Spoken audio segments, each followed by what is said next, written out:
वो शख्सियत बैठी है जिनको देखते ही सरदार वल्लभ भाई पटेल की याद आती है मेरे भाई। आज आपके बीच में वो शख्सियत अमित शाह जी बैठे हैं। जब वो पहली मीटिंग लिए थे कि मनोज ये अनऑथराइज्ड कॉलोनियों का ये प्रॉब्लम क्या है, मैंने कहा सर अनऑथराइज्ड कॉलोनी में रहने वाला व्यक्ति रोज उसके ऊपर एक तलवार लटकती रहती है, कोई भी आके डंडा पटकता है और बोलता है तुम्हारा मकान तो इलीगल है, और इसके कारण न जाने कितने समय से उसको तकलीफ पहुंचाई जा रही है। हम सभी सांसदों ने, कोई मैं अकेले नहीं, हम अध्यक्ष के रूप में और अपने सभी सांसदों के साथ हम लोगों ने जो दर्द दिया, यहाँ कई लोग बैठे, आप लोग बैठे हैं ना, जिनसे हमने पूछा था ना कितना शुल्क लेके बनना चाहिए, कोई होगा यहाँ जी? सर हमने लोगों से पूछा था कि अनऑथराइज्ड कॉलोनियों को जब मालिकाना हक मिले तो शुल्क क्या लगना चाहिए।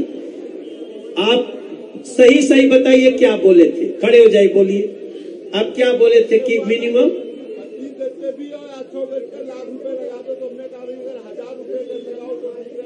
सर इन्होंने कहा कि 1000 रुपया गज लगा दो तो कम से कम 25 गज का 25,000 में हो जाएगा।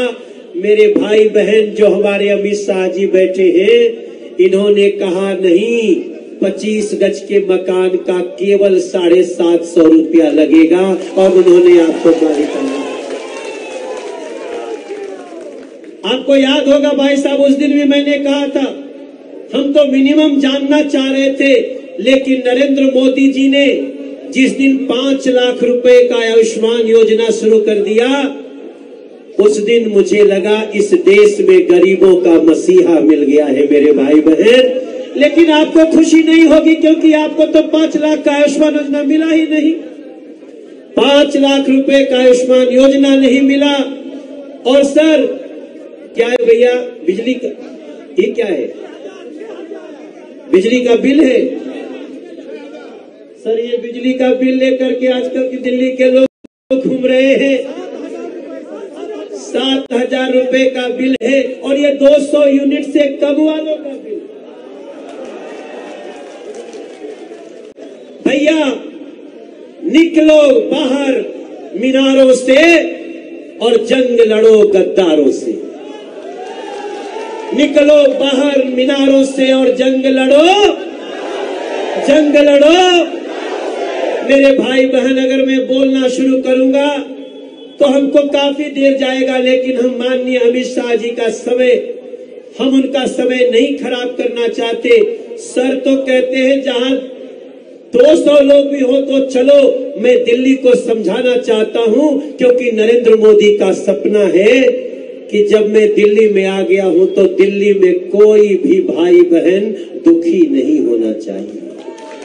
मैं दिल्ली आया हूं, रहता प्रधानमंत्री दिल्ली रहते हैं, इसलिए उनकी सारी योजनाओं को सुनते हुए, और अब तो यह स्पष्ट हो गया है मेरे भाई बहन, हमें इस बात की भी खुशी है ना कि हमारे जो पाकिस्तान, बांग्लादेश, अफगानिस्तान से हिंदू, सिख, बौद्ध, जैन, पारसी, जिनके बहनों की, माँ की, बेटियों की इज्जत खतरे में थी, वो भाग करके भारत आए और उनको हमारी सरकार ने नागरिकता दे दिया है। हमारे गृह मंत्री जी ने नागरिकता दिया, उसके समर्थन में अगर आप हैं तो दोनों हाथ उठा के एक बार हमारे गृह मंत्री जी को दिखा दीजिए और प्रेम से बोलिए भारत माता की, भारत माता की। लेकिन मैं अपनी वाणी को विराम देने के पहले आपसे बोलना चाहता हूं, उन लोगों को 8 फरवरी को सजा मिलनी चाहिए जो इस बात का समर्थन करते हैं, शाहीन बाग जैसी घटनाओं का समर्थन करते हैं, उनको सजा मिलनी चाहिए कि नहीं मिलनी चाहिए? जो शाहीन बाग में बैठ करके नरेंद्र मोदी जी और अमित शाह जी की हत्या की साजिश रचते हैं, उनको सजा मिलनी चाहिए कि नहीं मिलनी चाहिए? जो शाहीन बाग में बैठे लोगों के नारे का कि हिंदुओं की कब्र खुदेगी, ऐसा नारे लगाने वालों का समर्थन करते, उनको सजा मिलनी चाहिए कि नहीं मिलनी चाहिए? मां यमुना की कसम, एक बार दोनों हाथ उठा के कहिए सजा मिलनी चाहिए।